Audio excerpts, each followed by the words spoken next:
Tapi kalau engkau kehilangan Yesus demi cinta, demi dunia, maka engkau benar-benar kehilangan. Bagi saya, selama yang hilang bukan Yesus, maka saya masih baik-baik saja. Pengorbanannya, kematiannya di atas kayu salib adalah keselamatan bagi setiap kita. Maka barang siapa yang menolak Yesus, dia tidak punya harapan sama sekali. Dan saya sungguh percaya ketika engkau mendengarkan saya menyampaikan firman Tuhan di hari ini, maka ini adalah kesempatan bagi saudara. Karena Tuhan mengasihi saudara, karena Dia mencintai saudara, maka Dia menyampaikan Injilnya kepada saudara pada hari ini. Maka jangan keraskan hatimu, bukalah hatimu, terimalah Kristus dan percayalah kepadanya, maka kita mengatakan keselamatan akan diberikan kepada saudara. Yohanes 3:16 mengatakan, karena begitu besar kasih Allah akan dunia ini, Allah mengasihi kita, maka Dia memberikan anaknya yang tunggal, supaya setiap orang yang percaya tidak binasa, melainkan beroleh hidup yang kekal. Alkitab mengatakan di bawah kolong langit ini tidak ada nama lain yang menyelamatkan selain nama Yesus, yang menyelamatkan setiap kita. Yang setuju dengan saya, katakan amin. Atau lebih baik saudara ketik amin. Maka apa yang terjadi pada waktu itu? Yesus berdoa di Taman Getsemani, dan Dia meninggalkan sebuah teladan yang sangat baik bagi kita. Dia berkata, Bapa, kalau sekiranya mungkin, biarlah cawan ini dilalukan daripadaku. Tetapi, biarlah bukan kehendakku yang jadi, melainkan kehendak Bapa. Dari ayat ini ada orang yang mengatakan, Pak Pendeta, kalau begitu apakah Yesus punya dua kehendak? Ya, karena Yesus adalah sepenuhnya manusia dan sepenuhnya Allah, maka Dia punya kehendak manusia dan kehendak Allah. Tetapi perlu diingat bahwa meskipun Yesus punya dua kehendak, Yesus hanya akan tetap menghasilkan satu kehendak. Dan kehendak yang dihasilkan dari dua kehendak tersebut adalah kehendak yang kudus. Yesus tidak akan pernah melakukan sesuatu yang tidak kudus, karena Dia adalah Allah yang menjelma menjadi manusia. Di dalam kemanusiaannya Dia sama dengan kita. Dia lapar, maka Dia makan. Dia haus, maka Dia minum. Dia capek, maka Dia istirahat. Dia ngantuk, maka Dia tidur. Sama seperti kita. Tetapi ada satu hal yang membedakan Yesus dengan kita, bahwa Yesus tidak berdosa dan kita berdosa. Maka ketika Dia mengatakan demikian kepada Bapa yang di sorga, biarlah kehendak-Mu yang jadi, bukan kehendak-Ku. Ini merupakan teladan yang ditinggalkan Kristus bagi kita. Saudara, tidak semua yang kita inginkan di dalam kehidupan ini adalah yang baik bagi kita, termasuk apa yang kita doakan. Tetapi apa yang menjadi kehendak Tuhan dalam kehidupanmu dan kehidupanku, maka itulah yang terbaik. Itu yang terbaik bagi saya dan saudara. Itulah sebabnya kenapa kita harus dipenuhi dengan firman. Agar ketika engkau berdoa, engkau tahu harus meminta apa seturut dengan firman Tuhan. Saya katakan tadi, seorang anak bungsu, dia mengalami kemalangan dalam hidupnya, mengalami penderitaan dalam hidupnya, karena dia salah meminta dan dia memaksakan apa yang menjadi keinginannya. Dia datang kepada bapaknya dan berkata, Bapa, berikanlah warisan yang menjadi hakku. Meminta warisan kepada orang tua yang masih hidup ini merupakan sebuah kejahatan. Kurang ajar namanya. Orang tua masih hidup sudah minta warisan. Ya, jadi siapapun di antara saudara yang mendengarkan saya menyampaikan firman Tuhan pada hari ini, jadi kalau orang tua masih hidup jangan minta warisan. Kecuali kalau memang inisiatif daripada orang tua untuk membagi warisan. Jadi anak Tuhan itu jangan mata duitan, saudara. Ya, jadilah orang-orang yang mengasihi Tuhan. Amin. Alkitab mengatakan kalau ada hal yang dapat disamakan dengan Tuhan hari-hari ini, maka itu adalah mamon, cinta akan uang. Saya berdoa biar setiap saudara yang mendengarkan saya menyampaikan firman Tuhan pada hari ini, engkau bukan pribadi-pribadi yang cinta uang, tetapi pribadi-pribadi yang mencintai Tuhan lebih daripada apapun. Ya, memang kita punya kebutuhan dalam hidup ini. Dan saudara perlu ingat, Tuhan tahu akan semuanya itu. Ketika Tuhan menciptakan langit dan bumi, ya, ingat enggak, Tuhan menciptakan tumbuh-tumbuhan. Dan sesudah itu Tuhan menciptakan yang namanya manusia. Artinya saudara-saudara, ketika Tuhan menciptakan apa yang dibutuhkan oleh manusia, maka kemudian Tuhan menciptakan manusia. Ini membuktikan bahwa Tuhan tahu, peduli dengan apa yang kita butuhkan. Bukankah kita mengatakan dalam kitab Matius pasal yang ke-6, Ya, bangsa-bangsa mencari kekayaan. Itu yang dicari oleh bangsa-bangsa. Tetapi yang dikehendaki Tuhan adalah kita mencari kerajaan Allah dan kebenarannya. Karena Bapa di surga tahu bahwa kita juga memerlukan semuanya itu. Tetapi ketika kita mengutamakan kebenarannya, ketika kita mengutamakan kerajaannya, maka kata Alkitab segala sesuatu akan ditambahkan kepada saudara. Maka jadilah orang percaya yang cinta Tuhan, bukan cinta akan uang. Alkitab juga sudah menjelaskan bahwa akar segala kejahatan adalah cinta akan uang. Ada begitu banyak orang yang terjerat dengan kesulitan yang mencekik karena mereka lebih mencintai uang daripada mencintai Tuhan.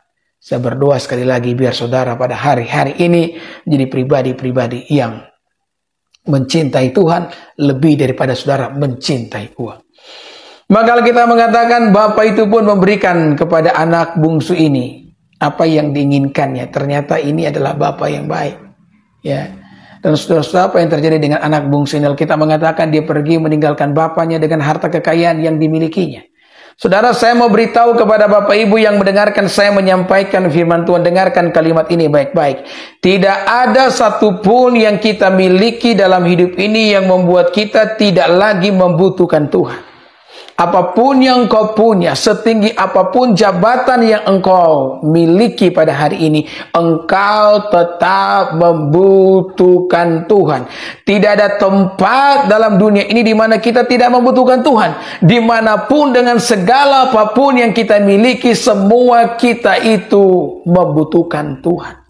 Saudara lihat Adam dan Hawa di Taman Eden. Dengan segala kelimpahan yang mereka miliki, saya pikir mereka tidak lagi membutuhkan Tuhan.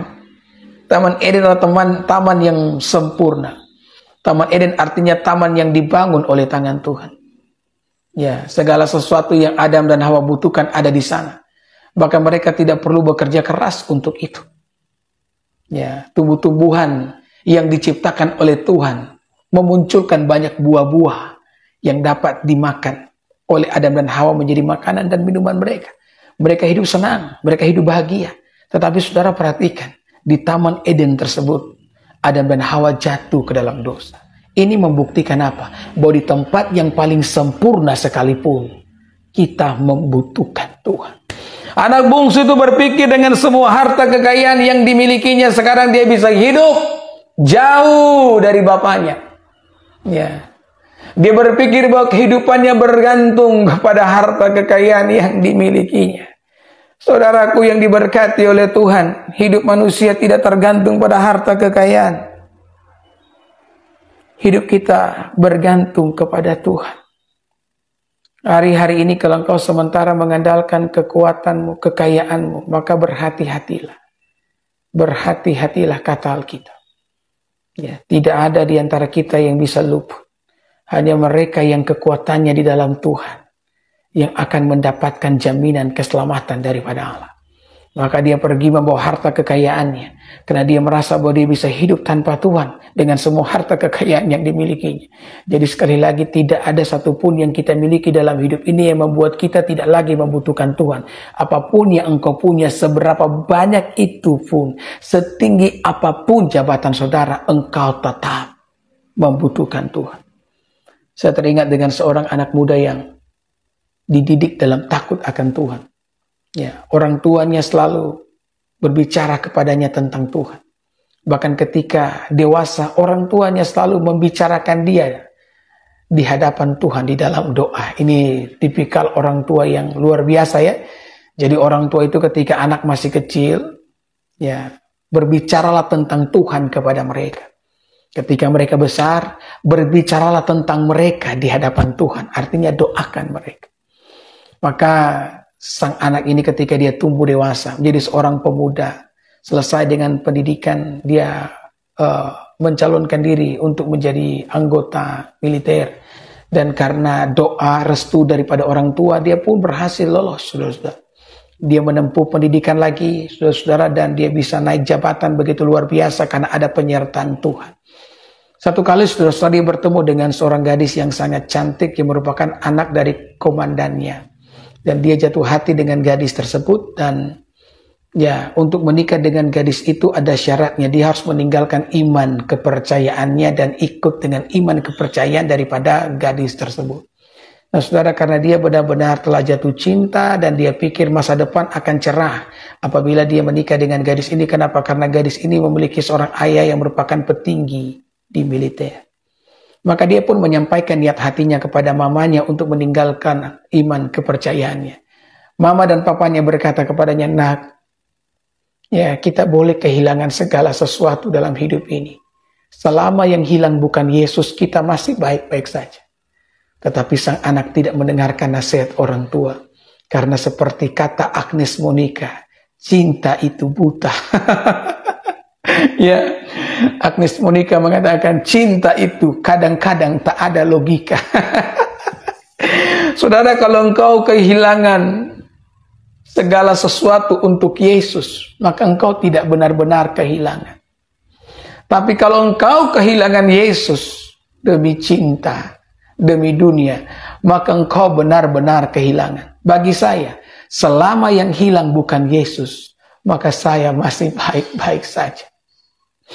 Saudara, maka apa yang terjadi? Orang tua yang di dalam kekesalan hatinya berkata kepada sang anak, "Nak, bintang di langit bisa jatuh, apalagi hanya bintang di pundak." Ya, ini bahasa orang tua. "Anakku, bintang di langit bisa jatuh, apalagi hanya bintang di atas pundak." Saudara-saudara, perkataan orang tua bagaikan sebuah petir yang menghantam. Dan yang terjadi kemudian, ya, dia mengalami sebuah kemalangan. Saudara, yang diberkati oleh Tuhan, sekali lagi, setinggi apapun jabatan yang kau miliki, berapa banyak pun harta kekayaan yang kau punya, engkau tetap membutuhkan Yesus. Engkau tetap membutuhkan Dia. Ya, Dialah kekasih jiwa kita. Kita tidak bisa hidup tanpa Tuhan. Saudara, ketika Dia menciptakan tumbuh-tumbuhan, Dia berbicara kepada tanah, "Hendaklah tanah menimbulkan tumbuh-tumbuhan." Maka dari dalam tanah muncul tumbuh-tumbuhan. Ketika Dia hendak menciptakan ikan, Dia berbicara kepada air, "Hendaklah di dalam air berkeriapan segala makhluk hidup." Maka dari dalam air muncul berbagai macam makhluk hidup. Tetapi ketika Dia menciptakan manusia, Dia tidak berbicara kepada tanah, Dia tidak berbicara kepada air, tapi Dia berbicara kepada dirinya sendiri. Di dalam Tritunggal itu, baiklah kita menjadikan manusia. Jadi, kalau tumbuh-tumbuhan dan binatang muncul dari tanah, ikan muncul dari air, maka kita muncul dari Tuhan. Itulah sebabnya kenapa kita mengatakan kita segambar dan serupa dengan Dia. Jadi jangan pernah kehilangan Yesus hanya karena dunia. Engkau mungkin kehilangan dunia karena Yesus itu benar-benar bukan sebuah kehilangan. Tapi kalau engkau kehilangan Yesus karena dunia, engkau benar-benar kehilangan. Saudara, di dalam dunia ini kita tidak akan pernah hidup selamanya. Alkitab mengatakan dengan jelas bahwa hidup manusia 70-80 itu pun kalau kamu kuat. Sesudah itu kita akan meninggalkan dunia ini. Dan ketika engkau meninggalkan dunia ini tidak berarti engkau akan hilang selamanya, menguap seperti air menguap di udara. Tidak. Ada kehidupan yang kedua. Dan kehidupan yang kedua ini adalah kehidupan yang kekal, kehidupan yang tiada ujungnya. Dan kalau engkau percaya kepadanya, ketika engkau mati menutup mata dalam dunia ini dengan Yesus di dalam hati saudara, maka engkau akan menghabiskan kekekalanmu. Tanda kutip kata menghabiskan, yang walaupun kita tahu itu tidak akan pernah habis. Engkau akan bersama dengan Kristus untuk selama-lamanya. Saya berdoa biar firman Tuhan ini yang engkau dengarkan pada hari ini membuat engkau menyadari sungguh di mana engkau sangat membutuhkan Dia. Saudara, anak bungsu ini pergi, maka apa yang terjadi? Di tengah-tengah kekayaan yang dimilikinya, maka semua orang pun datang. Ada uang, abang disayang. Ya kan? Sampai kemudian harta kekayaannya pun habis. Dan mereka semua pun meninggalkan dia. Tidak ada uang, abang ditendang. Ya. Ada uang, abang disayang. Semua orang datang berkerumun. Kalau saudara punya uang, meskipun saudara tinggal di atas gunung sendirian, semua orang akan kenal saudara. Tapi ketika saudara tidak punya uang, ya, kaki saudara bahkan telah diinjak, maka orang tidak pernah mengenal saudara. Maka di tengah-tengah kemelaratan yang dialaminya, dia mencoba untuk menemukan siapapun yang bisa menolong dia. Tapi tidak ada orang yang mau menolong dia. Dia mengetuk semua pintu demi pintu yang dia anggap sebagai teman yang pernah menghabiskan malam bersama. Ya, tapi tidak seorang pun yang mau membuka pintu baginya. Ya, dunia bukan sahabat kita, saudara-saudara. Sahabat kita yang sejati adalah Yesus. Alkitab mengatakan bahkan dia mau mati bagi kita ketika kita masih dalam keadaan berdosa. Dunia menerima engkau kalau ada sesuatu yang dapat engkau berikan kepada dunia. Saya mau beritahu apa yang dapat kita berikan kepada Allah ketika kita masih berdosa. Kenapa Yesus mau mati bagi kita? Saudara, kematian Kristus di atas kayu salib nyata betul adalah pengorbanan Allah. Satu-satunya sumbangsi yang dapat kita berikan terhadap kematiannya hanyalah dosa-dosa kita. Ya. Maka di tengah-tengah penderitaan yang dialaminya, dia mulai menyadari betapa melaratnya hidupnya. Ya memang, kadang-kadang kita perlu dicambuk dengan cara yang seperti itu. Agar kita tahu betul siapa yang benar-benar mengasihi kita. Kadang-kadang Tuhan mengizinkan engkau terjatuh. Agar engkau tahu siapa yang bertepuk tangan karena kejatuhanmu. Dan siapa yang akan mengulurkan tangan untuk mengangkat engkau dari kejatuhan. Hanya Yesus pribadi yang setia. Hanya Yesus sahabat setiap kita. Hanya Yesus andalan setiap kita. Saudara, maka jadilah orang-orang yang penuh dengan firman. Amin. Supaya engkau ketika berdoa di hadapan Yesus, engkau tahu bagaimana seharusnya engkau berdoa. Firman akan menginspirasi engkau. Sehingga engkau akan benar-benar tahu bagaimana berbicara di hadapan Allah yang hidup itu. Haleluya. Haleluya. Haleluya. Amin.